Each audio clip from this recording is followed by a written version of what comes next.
দেখো আজকে আমাদের রান্না হচ্ছে ভেটকি মাছের কাটা কাটা কাটা। ভেটকি মাছের কাটা চচ্চড়ি হবে। এখানে দেখো ভেটকি মাছ ভাজা হচ্ছে, আর দিয়াং দেখো এখানে সোনা ছেলে হয়ে বসে আছে, তাই তো দিয়াং? দেখো আর এখানে কিন্তু ভেটকি মাছ কাঁটাটা ভাজা হচ্ছে, মাথার কাঁটা।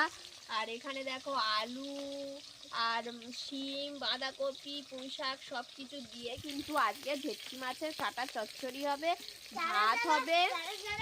মিষ্টি মাছ খেতে পছন্দ করে তারা ভিডিওটা লাইক আর কমেন্ট দিয়ে মিষ্টি মাছ লিখে দাও। হ্যাঁ, আর দেখো এখানে কিন্তু আজকে ধনেপাতা আর টমেটো দিয়ে নিরামিষ ডাল হবে। এই ডালটা সবজি যারা যারা তোমাদের খেতে পছন্দ করে তারা ভিডিওটা লাইক আর কমেন্টে আই লাভ ইউ এই লিখে দাও। আই লাভ ইউ টমেটো লিখে যাও। তো দেখো এখানে